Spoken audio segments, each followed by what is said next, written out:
for this trap shit. Sergeant Smack make it backflip. Telly Hank it with the action. With the Vato speaking Spanish. Frank Matthews, how I vanish. Poof.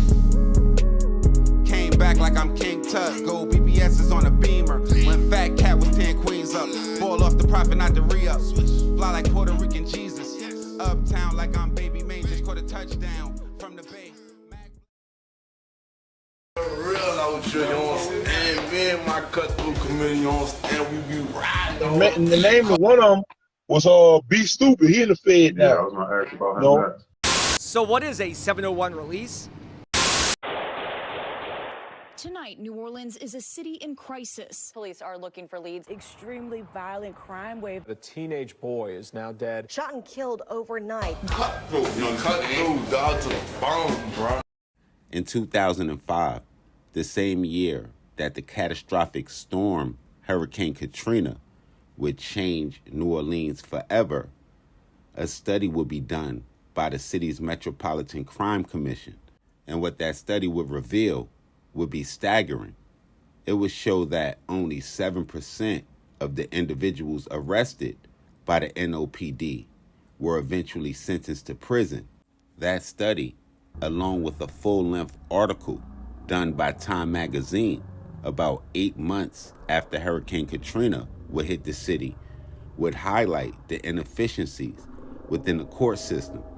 Additionally, it would show that violent crime charges were often dropped by the then district attorney's office, primarily due to victims and witnesses changing their minds out of fear for their safety, knowing that many criminals arrested in New Orleans often ended up back on the streets. And that Time magazine article, titled "The Gangs of New Orleans," will point out the people's lack of trust in the judicial system, saying that it contributed to a culture of impunity, enabling the gangs running the streets at that time, like 3NG and even the Dooney Boys, to perpetrate violence without consequences, further complicating law enforcement's efforts to curb crime and secure convictions. More than 100 people charged with serious crimes in the city of New Orleans were ordered released from jail last year because the district attorney didn't charge them in a timely manner.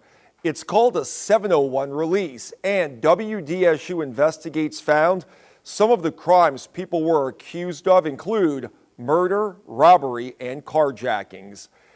Our story centered on what's called a 701 release, when a person arrested by cops isn't formally charged by the DA in the time allotted under law. The MCC says more than 1,500 felony arrests did not have a decision whether charges would be accepted for prosecution within deadlines established by the Louisiana Code of Criminal Procedure. 30 days to formally charge someone arrested for a misdemeanor and 60 days for a felony. For murder, it's 120 days or 4 months. They ain't even wait the 4 months before they was letting them go. Now, a poster on Reddit would write, nearly a decade ago, is the 60-day murder still a thing? Which to me is a dumb thing to ask in a city like New Orleans when they have 6-second murders. But what he was speaking about specifically in its legal term would be a 701 release. And if it was a question, if it was still an issue, a February 4th, 2002 investigation would raise concerns among law enforcement, notably the Police Association of New Orleans, or PANO, captain Michael Glasser. The PANO president would attribute a spike in 701 releases to a flawed system, while also blaming officer shortages. The investigation would show that under District Attorney Jason Williams, 701 releases rose to 885 in the year of 2001. In a pledge to address the issue, Williams would blame the spike in releases on COVID, as well as the rise of nationwide crime rates. But if anybody knows, they know that 701 releases, or 60-day murders, been a problem in New Orleans way before COVID, and even before Hurricane Katrina. In essence, making it a place where guys like Ivory, Be Stupid Harris, who by all accounts grew up in chaos, seemed damn near unstoppable. Me and my cutthroat committee, you know what I'm saying? We be riding all day, cutthroat. Dooley took all of the young boys who had left 13 on up and helped them out. And that's how the DBs, they start calling them, you hear Wacko in that, y'all hear that, know your clap? Tell the DBs, Wacko looking for him or got something for him, like, you know, you going to show him some love. It's because of Dooney. They was called the Dooney boys, but they just start, for sure, they start calling them the DBs. So you got a bunch of young killers that came up under Dooney, you know what I'm saying? And the name of one of them was Be Stupid. He in the Fed now. Yeah, I was gonna ask about him next. Yeah, me and Be Stupid grew up, you know, Be Stupid grew up on the corner. We stayed on the same block on Wild Willow. And he was a little wild youngster. My co-defendant Blabber used to go to Be Stupid house and take the clip out the AK-47 or the SKS we have and give it to him and let him run around the house and play with it. Be Stupid always was a little young, little wild something. So I wasn't shocked when I heard he was out there, you know. He come up under us, you know. Be Stupid, who had been arrested at least 8 times in the 2 years prior to Hurricane Katrina, with 2 of those arrests being for murder. He will be charged in the 2004 murder of Alphonse McGee, as well as the 2005 murder of Yoshio Watts. Be Stupid, who was said to be incarcerated at the time when Katrina would hit the city of New Orleans. He would be arrested on a charge that they wouldn't be able to hold him on, but his fate would already be set when James Bernazzani, who by the end of his career would spend 23 years fighting terrorism in the U.S. and abroad, who also, at the time of Hurricane Katrina, was the top dog at the FBI field office in New Orleans, would place Be Stupid, along with dozens of other people, on a list of the most notorious 112 people in the entire city. At some time in November of 2005, Be Stupid would be released from the charges they had been holding him on, and with the only city he knew as home evacuated and unlivable, and just like many other people forced to leave the city under the conditions of Katrina, he would find himself in Houston. 15,000 of these people are inside the Astrodome. It's estimated that more than 200,000 evacuees came to Houston just before and immediately after the storm. Thousands were first brought to the Astrodome and the George R. Brown Convention Center. Fine. Everybody here? Whole family?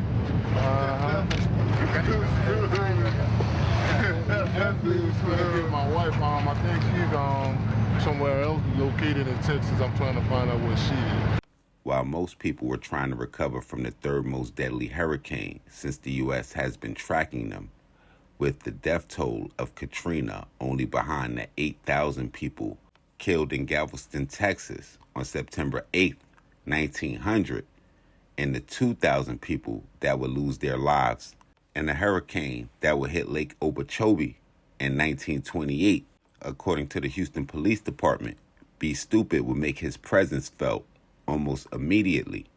Now, if he was on the radar when he left New Orleans after Katrina, by the time he had got to Houston, he was the stuff of legend. After only being released a month prior in November of 2005 from a prison in Shreveport, he would be suspected of multiple homicides almost immediately after arriving in the city, with the first being on December 17, 2005, the murder of a 20-year-old by the name of Jack Jacoby Griffin. Griffin, like Be Stupid, was also a Hurricane Katrina evacuee, with the city of Houston listing his most recent address on North Galvez in New Orleans. Now, only 11 days after that, on December the 28th, Be Stupid, along with another person we've covered on this channel by the name of Jerome Man Hampton, who years later would be shot down alongside Magnolia Shorty. The two would be charged with the death of a guy by the name of Stephen Kennedy and what would be called the revenge hit, with the duo said to be avenging the death of New Orleans legend James Magnolia Soldier Slim Tap.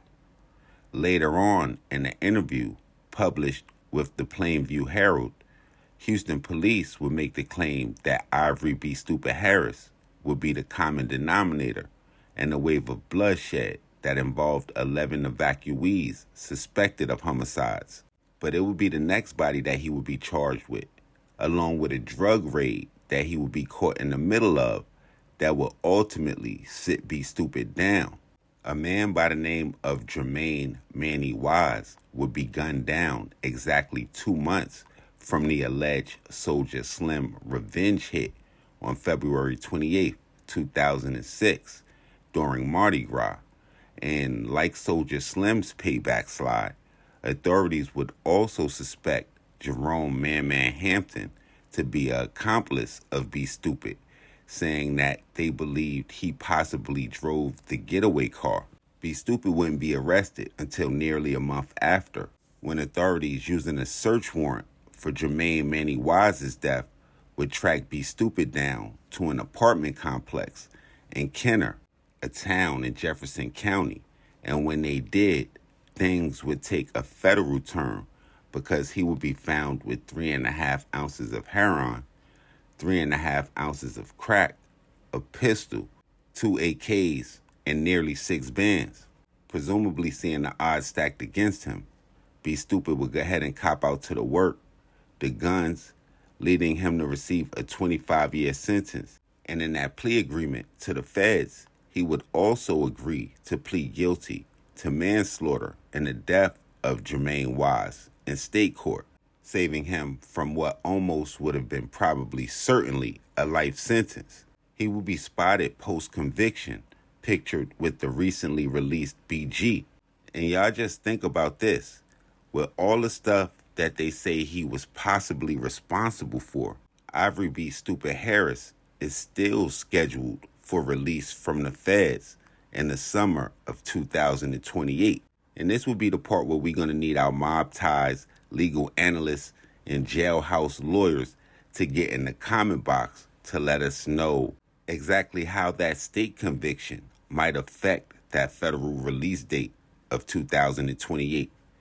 Now, y'all make sure y'all hit the red bell and subscribe button right under this video so y'all know when this real trill spill shit is dropping. Y'all get in the comment box below. Y'all let me know what cities we need to go to, what stories we need to tell, what we missed, what we got wrong, all of that. Y'all tap in with me directly, Instagram, Twitter, POP_A_LOT. And until the next play, y'all know how we rocking. Shades Popalot. Salute the almighty mob.